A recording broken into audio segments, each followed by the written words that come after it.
El primer impacto yo creo que es a nivel de guerra cultural. Mira, era una posición importante para el progresismo global, ¿eh? Es decir, era un papa que de alguna manera acompañaba muchas causas de la agenda globalista como la migración. Se abrió también de alguna forma a el tema de bendecir las uniones entre personas del mismo sexo, lo cual, bueno, pues causó mucha polémica. De hecho, incluso fue muy escandalizante al interior de la feligresía católica, de los miembros, sobre todo los miembros más activos del catolicismo. La pérdida de Francisco sí impacta en la agenda cultural, porque el progresismo, si no logra colocar a otro jesuita de la misma línea de Francisco en el cónclave, seguramente perderá una posición fundamental y no dudes que llegue alguien que eche para atrás todos los avances de Francisco, ¿no? Yo creo que el rebranding tiene que ver ahí, ¿no? La lucha contra la corrupción y contra la criminalidad, ¿no? Que se ha suscitado en torno a la Iglesia Católica, que ha causado mucha decepción, sobre todo en la juventud más progresista, más crítica de los fenómenos religiosos. Bienvenidos a Punto Medio presenta Combativo, un espacio en el que nos adentraremos en la mente de Pepe Combativo, un personaje amado y odiado, algo así como el mismísimo Norberto Rivera, pero de la guerra cultural. ¿Cómo estás, mi Pepe? Pues encantado de la vida, como cada 8 días, saludándote. No, yo de Norberto Rivera, lo único que tengo muy de Norberto Rivera es lo prieto, pero eh, no soy muy católico, el famoso cardenal primado de México, ¿no? Muy cercano siempre a los círculos políticos del país, a la élite nacional de la política, a Marcial Maciel, todo esto, ¿no? Así es, y creo que justo esto que mencionas de Norberto Rivera es algo que aplica en cualquier figura religiosa de alto poder, ¿no? Como puede ser el Papa. Su influencia más allá de lo religioso, o sea, el día de hoy la verdad es que nos enfrentamos a un momento histórico que inevitablemente sacude los cimientos de la Iglesia Católica y tiene repercusiones mucho más allá de lo religioso, como es la muerte del Papa Francisco. En este episodio nos sumergiremos en su legado, analizaremos las implicaciones de su partida, desglosaremos sus aportaciones y también nos meteremos en terrenos complejos con las tareas pendientes que tiene esta figura y la próxima persona que llegue a ese cargo, por así decirlo. La noticia de la muerte de Jorge Mario Bergoglio, el Papa Francisco, ha resonado a nivel global. Pero más allá del duelo religioso, ¿cuál crees que sea el impacto inmediato de esta pérdida en el escenario mundial? Considerando la relevancia que han tenido antecesores como Juan Pablo II, por mencionar alguno. Bueno, pues el primer impacto yo creo que es a nivel de guerra cultural. Mira, era una posición importante para el progresismo global, ¿eh? Es decir, era un papa que de alguna manera acompañaba muchas causas de la agenda globalista como la migración. Tú sabes que él fue un defensor a ultranza de los migrantes. De hecho, ahora que entró Trump y que ganó Trump, él nombró un representante vaticano muy pro migración para hacer un contrapeso ahí por parte del Vaticano al gobierno de Trump. Acuérdate que le lavó los pies en algunas ocasiones a migrantes, ¿no? En este tipo de, pues vamos a decir, de rituales religiosos, de misericordia, de caridad, ¿no? Se abrió también de alguna forma a el tema de bendecir las uniones entre personas del mismo sexo, lo cual, bueno, pues causó mucha polémica. De hecho, incluso fue muy escandalizante al interior de la feligresía católica, de los miembros, sobre todo los miembros más activos del catolicismo, sí les escandalizó mucho este tipo de posiciones, más que nada porque tú venías eh, con anterioridad de un papa profundamente, dos papados muy conservadores, ¿no? Profundamente conservadores, que fue el de Giovanni Paolo y el de Benedicto XVI, particularmente el de Juan Pablo II, ¿no? Giovanni Paolo II, Juan Pablo II, que él fue un papa totalmente, o sea, la agenda conservadora a toda regla, y justamente Juan Pablo II fue también un liderazgo que conectó mucho con las juventudes, ¿no? Él fue todo un tremendo pro-life y antidiversidad sexual, ¿no? Tú sabes, hay unos datos increíbles que yo estaba viendo de Juan Pablo II, por ejemplo, una vez que fue a Brasil, eh, y que pidió en un discurso, en un foro abierto de jóvenes, multitudinario, que todo mundo se tuviera hijos, que Dios había llamado a reproducirnos, que no usaran métodos anticonceptivos, y aunque no lo quieras creer, en esos meses subsecuentes, semanas, meses subsecuentes, se disparó la fertilidad en Brasil, se dispararon los embarazos en Brasil, ¿no? Entonces tú venías de un papado recalcitrantemente conservador y yo creo que en un rebranding, ¿no? En una especie de rebranding eh, muy ad hoc a los tiempos, se elige después de la renuncia de Benedicto XVI, de Joseph Ratzinger, que es un papado muy cuadrado, dogmático, doctrinario, ¿no? Se elige a Bergoglio Francisco I, eh, y un poquito haciendo una especie de rebranding, de refresh del catolicismo, tratando de conectar con los nuevos tiempos.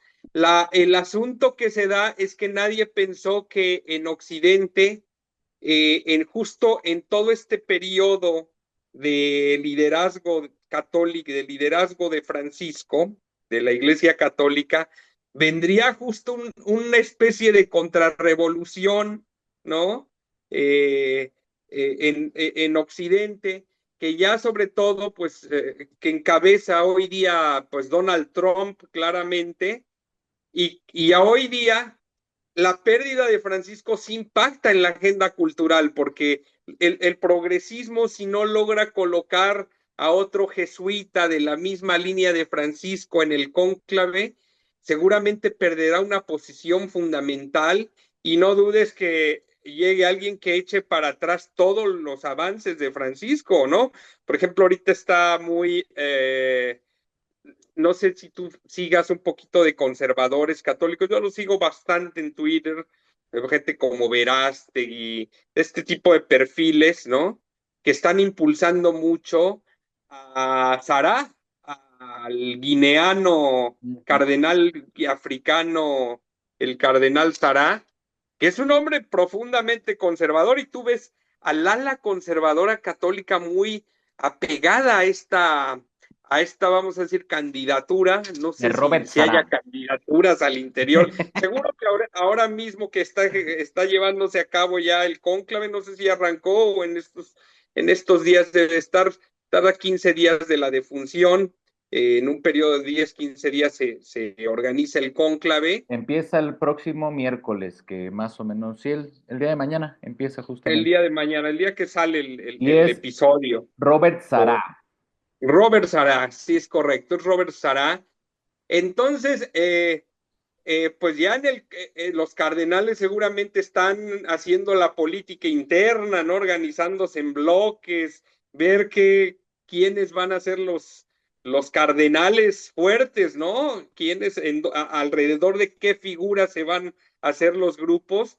Y en ese sentido, yo creo que el progresismo mundial tiene en estos momentos un dilema importante en caso de que no sostengan a un cardenal con la misma línea de Francisco. Sería el gran derrotado, igual que cuando triunfó Trump. Yo creo que a la derrota de Francisco, los perdedores es el ala progresista, ¿no? Aunque hay que ver quién, por supuesto, emerge del cónclave para liderar la iglesia, ¿no? Vamos a ver qué figura y qué línea, por qué línea va este nuevo liderazgo. ¿Tú consideras que deberían de mantener esta línea progresista o no? Pregunto esto porque tomando en consideración unos datos que estaba checando por aquí, en el cual mencionan que el número de católicos ha aumentado. O sea, realmente en este tiempo que estuvo el Papa Francisco, la Iglesia Católica sí logró juntar más feligreses, por así decirlo, que era una gran preocupación antes de que entrara justamente, ¿no? Porque decían, el catolicismo se está quedando un poco atrás, o sea, las nuevas generaciones ya no les interesa, etcétera. Como una religión que a final de cuentas sí existe un duelo entre religiones y poderes por mayor relevancia, y por mayor relevancia en aspectos políticos también. ¿Qué le conviene al catolicismo en estos momentos? Pues habrá que ver qué agenda trae justamente el Estado Vaticano, ¿no? Hacia dónde quieren dirigir su proyecto religioso, su proyecto misional, ¿no? Eh, Porque, por ejemplo, sí se puede notar claramente que las zonas rurales de los países de Occidente, las zonas rurales en Estados Unidos, en Canadá, en Francia, en Alemania, en Gran Bretaña, están tendiendo a hacerse conservadoras, ¿no? A hacerse más radicalmente conservadoras, mientras que en las zonas urbanas hay una proclividad mucho mayor a, eh, hacia el progresismo, hacia este tipo, hacia una globalización de lo que yo le llamaría una globalización que tiene que ver con la desoccidentalización del mundo, ¿no? Y más bien el crear un mundo mucho más inclusivo, mucho más plural, un poquito, que es la idea progre, que eso habrá que verlo, ¿no? Es en el discurso progre, me refiero. Eh, y en ese sentido, pues habrá que ver la agenda, ¿no? ¿Qué pretende el Estado Vaticano? ¿Cuál es su mercado, no? Yo, como buen hombre de negocios, yo hablo de branding, de mercado, ¿no? Hacia dónde quieres penetrar para en función de eso elegir al líder correcto, ¿no? Eh, ¿Qué le convendrá? Ahora, si tú me dices, bajo el liderazgo de Francisco creció, eh, promoviendo un rebranding de la marca católica, es decir, un esquema más inclusivo, no tan doctrinario, no tan firme, ¿sí? Pues seguramente podría convenirles más hacer una iglesia más laxa, ¿no? Más con principios mucho más globalistas, mucho más progresistas, pero habrá que ver, ¿no? Habrá que ver hacia cuáles, yo no sé, no te puedo decir qué es lo que más le pueda convenir en este momento a la iglesia, ¿no? Y es complicado porque a final de cuentas no sabemos si realmente fue un interés de la iglesia, del mismo papa o simplemente fue una coyuntura que fue en el momento en el que las ideas progresistas estaban yéndose hacia arriba y todo eso. Creo que justamente se va a desvelar esto al momento de la entrada del nuevo papa, al momento de ver si apoya el bando conservador, si se va, si regresa a esas prácticas más tradicionalistas o si continúa con este intento de generar nuevos feligreses y de mejorar su imagen hacia todo el mundo, porque era una imagen que estaba muy desdibujada a partir de todos los escándalos de pederastia en cuestión a los padres, Claro, a cardenales.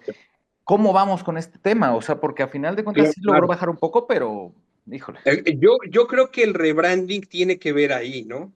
La lucha contra la corrupción y contra las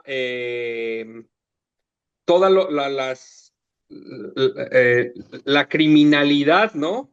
Que se ha suscitado en torno a la Iglesia Católica, que ha causado mucha decepción, sobre todo en la juventud más progresista, más crítica de los fenómenos religiosos, en donde tú sabes, ¿no? El bando progresista, yo veo que uno de sus argumentos es antidiezmo, ¿no? Ellos no dan el diezmo ni por error, ¿no? Jamás es un centavo, nada más es para que te roben. Es ser, hace tiempo veía yo a Sabrina Tórtora haciendo una crítica a los mormones. Tú sabes que la iglesia mormona a la cual yo pertenezco, entre paréntesis, digo, para que el auditorio están siendo analizados, ¿no? Por desde afuera, porque yo realmente no conozco muy bien los aromas, el interior de la Iglesia Católica, pero veía yo a Sabrina Tórtora haciendo una crítica muy fuerte a que la Iglesia mormona tenía el mayor fondo de inversión del mundo. Tú no sé si sepas que la iglesia mormona es dueña de empresas, bueno, es accionista, copropietaria al ser accionista, por supuesto, de empresas como Walmart, como varias empresas ahí muy importantes, Home Depot, ¿no? Sobre todo americanas. La iglesia tiene bastantes inversiones y la crítica de Sabrina Tórtora era esa, ¿no? Es decir, bueno, los miembros dan el diezmo y estos en lugar de ayudar y dar servicio, porque el progre esperaría que el religioso fuera a agarrar el diezmo a regalarlo a los pobres, ¿no? A hacer una cruzada contra el hambre o algo así. Claro, esto no es así porque por supuesto que el dinero debe dedicarse a la obra del Señor y la obra del Señor es predicar el Evangelio, ¿no? Es traer gente a la iglesia, es sostener su iglesia, que no es barato tener templos por todo el mundo, capillas de oración por todo el mundo, ¿verdad?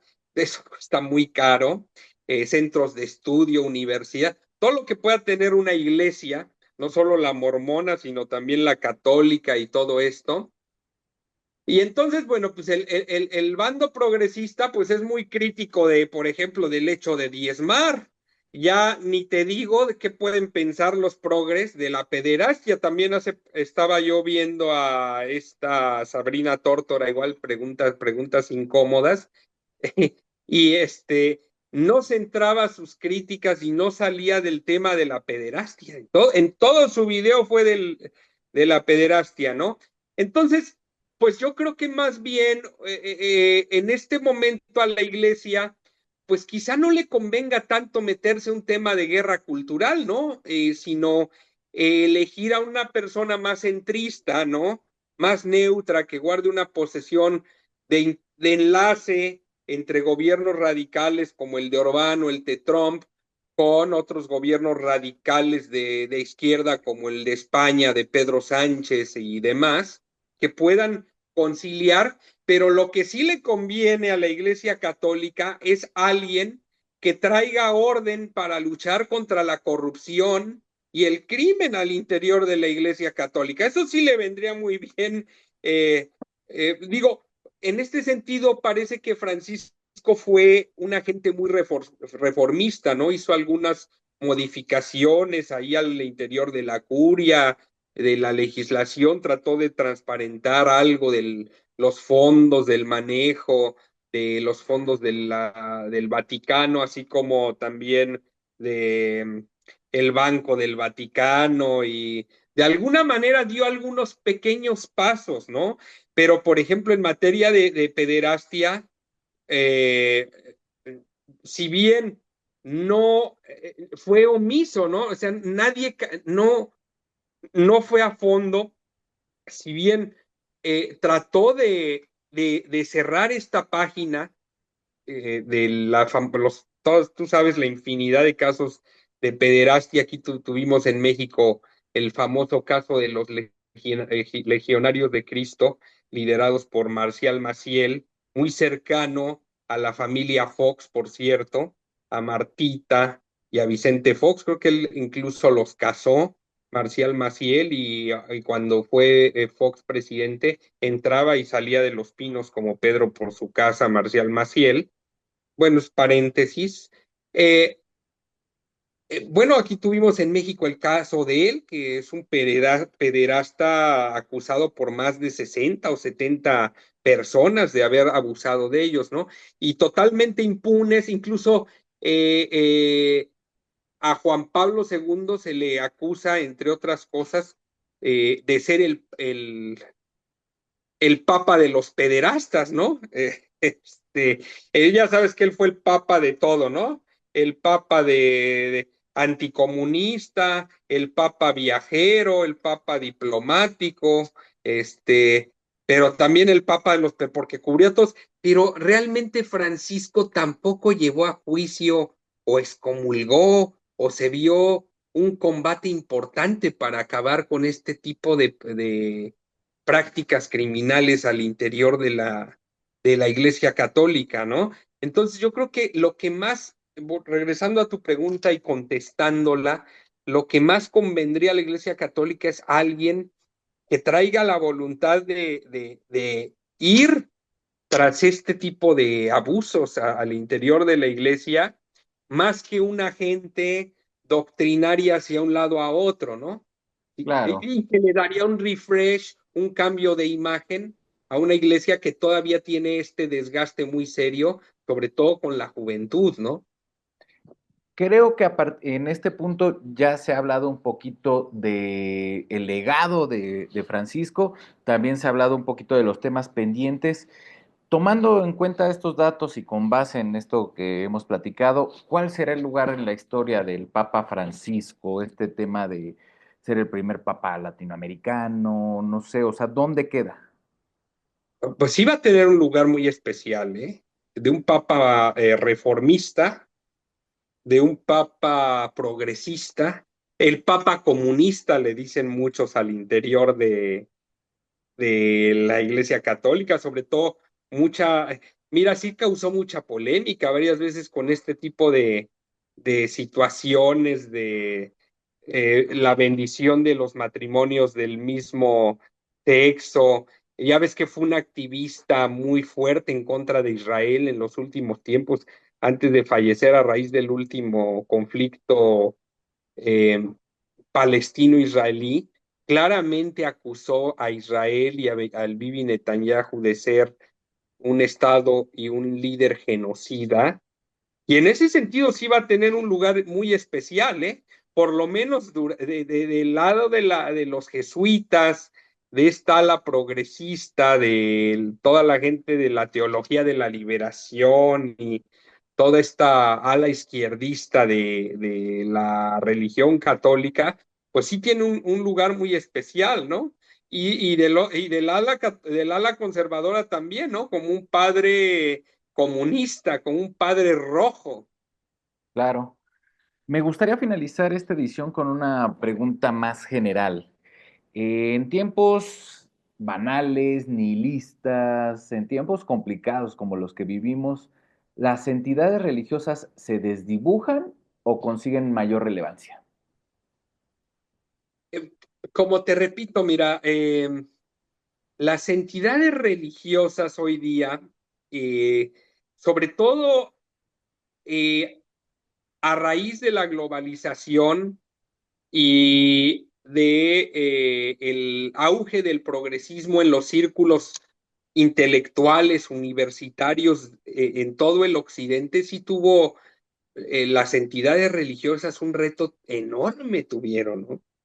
Porque el progresismo empezó a pulular, sobre todo a nivel cultural, a nivel universitario, y fue una tendencia, y ha sido una tendencia que ha logrado muchísimo respaldo popular, sobre todo en las grandes urbes de todo el occidente, de Latinoamérica también, y eso significó un cuestión, porque pues tú sabes que el progresismo es muy antagónico a la religión, a cualquier ente religioso, o sea, porque todo el progresismo es un compendio crítico al todo el pensamiento cristiano.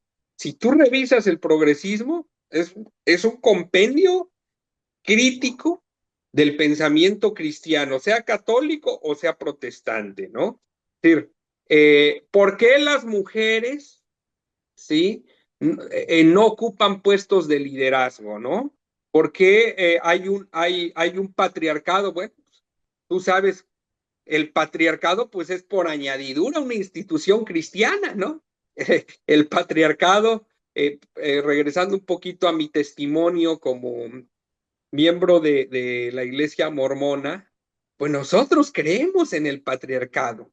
Nosotros, los mormones, creemos en el patriarcado y que los hombres podemos alcanzar el sacerdocio y recibir revelación para dirigir tanto a nuestras familias como para administrar la iglesia y administrar las ordenanzas de Dios, ¿no? Y que las mujeres se cree que son las dadoras de vida y que tienen en función de ello otro tipo de virtudes, ¿no? Como el don de la maternidad y otro tipo de habilidades. Y eso es una diferencia entre seres humanos. Y precisamente eso es lo que más cuestiona el progresismo, ¿no? Que hay un orden patriarcal del mundo que tiene oprimida a la mujer y que gracias a ese orden patriarcal ellas no han alcanzado puestos de influencia y de relevancia en política, en economía, etcétera, etcétera, ¿verdad? Entonces, en un mundo, sobre todo de principios de siglo XX, cuando el liderazgo del mundo lo ocupó Obama, los Clinton, Obama, los Bush, que impulsaron tanto el globalismo, tanto el progresismo, el ente religioso en algún momento fue muy tambaleante, pero mira, realmente yo lo escribí varias veces en Twitter. Dije, bueno, los progres parece que están ganando la batalla en las trincheras intelectuales, en las universidades, pero no se confíen porque los cristianos tenemos más de 2000 años. Tenemos 2000 años aquí en la. O sea, no ha sido y ha sido una ideología, por ejemplo, la cristiana, pues que ha sido intentada exterminar por la fuerza, invadida, ¿no? Tú sabes, en los siglo X, siglo XI, cómo los árabes invadieron el sur de Europa, ¿verdad? Intentaron, por supuesto, establecer el Islam en la parte de España, en Andalucía, ¿verdad? Y borrar, por supuesto, el cristianismo. Entonces, el cristianismo, pues, es una ideología y es un fenómeno muy poderoso, pues no cualquier fenómeno sobrevive más de 2000 años en la faz de la Tierra, ¿verdad? Entonces, pues yo siempre lo dije, los progres, bueno, pues vamos a ver si prevalecen. Y justamente como si hubiera yo adivinado o atinado en mi pronóstico, hoy en el mundo parece que hay un fenómeno de desglobalización y de desprogresismo, ¿no? Que vino a traer sobre todo, hubo destellos, ¿no? En el mundo, pero que sobre todo el gran representante, pues es Donald Trump, ¿no? Realmente vamos a decirlo, que él está encabezando todo el movimiento anti-woke. Digo, por eso también los wokes, si hay un enemigo acérrimo del de los wokes y del progresismo en el mundo, ese es Donald Trump, ¿no? Si pudieran borrarlo de la faz de la tierra, lo borraría, ¿no? Trump no solo es anticomunista, es el anti-wokeness, ¿no? Entonces, en esta fase yo creo que hay justo, pero mira, Trump ya no es un fenómeno aislado. O sea, ya aunque lo mataran, ya no van a poder borrar el trumpismo y la contrarrevolución conservadora que está sucediendo en todo Occidente, porque no solo es en Estados Unidos, mira, en Canadá realmente el Partido Conservador tenía todo para ganar, nada, solamente que Trump justamente con estas majaderías que ha tenido ahora con Canadá por quererlo hacer una provincia estadounidense, pues se sostuvo el partido de Trudeau. pero en general, en toda Europa hay un resurgimiento del fenómeno del conservadurismo, ¿eh? Muy, pero muy fuerte. Y ya en Latinoamérica, ni te digo, los líderes más populares hoy de la región, aparte de Claudia Sheinbaum, que es muy popular en México, son Bukele y Milei, ¿sí? Que son, bueno, lo más anti-woke que te puedas imaginar. Lo último que tienen es un pelo de woks. Bukele parece predicador protestante. Bukele, creo que él es católico, pero parece un predicador. Siempre habla de Dios, es todo un predicador, ¿no? Entonces, justamente, si te fijas, está empezando a surgir muchos liderazgos que están echando para atrás al progresismo. Y ahora yo te podría decir que justamente está sucediendo en Occidente un fenómeno y que me respaldan los datos. Recientemente yo veía datos al respecto de que mucha juventud está regresando a las iglesias. Muchos jóvenes en todo Occidente, en Estados Unidos sobre todo, pero también en España, en Holanda, en Alemania, están regresando a las iglesias por todo lo que causó, porque el wokeness al final no jaló, no jaló, o sea, todo esto del LGTB, pues tú sabes o sea, no se ve, no agrada, no conecta, o sea, que el género no binario y que yo soy mujer y que trans y que me meto al baño de mujeres y déjenme competir en un deporte de mujeres. No se ve bien, no se ve bien. El feminismo se volvió un fenómeno de intolerancia y radicalismo gravísimo, ¿no? O sea, tú sabes, ¿no? De misandria, de radicalismo extremo, en donde ya se empezó a desdibujar mucho el progresismo.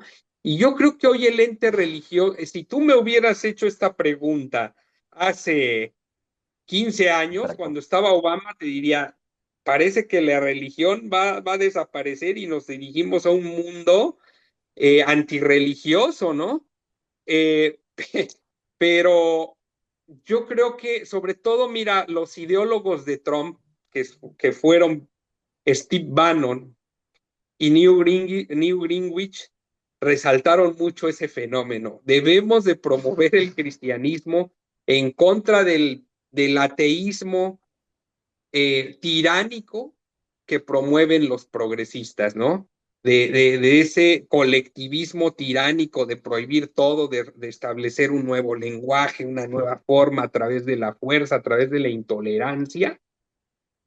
Ahí le atinaron para alejar a muchísimos jóvenes de eso, y hoy la tendencia va al revés, ¿eh?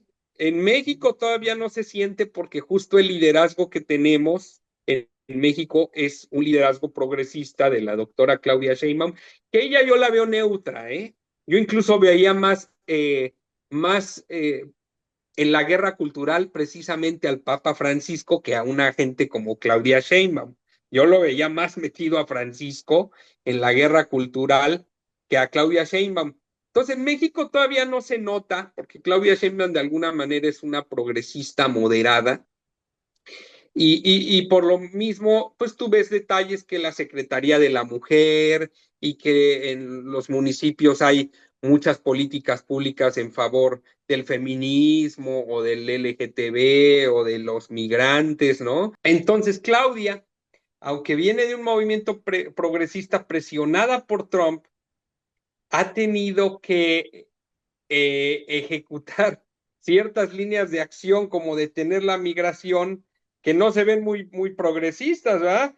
Se ven más bien como de alguien conservador, pero pues no le queda de otra más que alinearse ante, ceder un poco ante la presión trompista y tiene que maquillar, pero en general en México el progresismo pues está firme, ¿no? Se ve fuerte, no podemos apreciar claramente el fenómeno tal cual se nota en Estados Unidos, en todo el occidente o en otras latitudes, pero seguramente va a ir sucediendo también en México. Es decir, hay un claro fenómeno de desglobalización hoy día que empieza a surgir también en México de alguna forma, ¿no? Lo que pasa es que también en México tienes una oposición, un conservadurismo muy a la mexicana y muy desdibujado, con muy desacreditado y muy corrupto.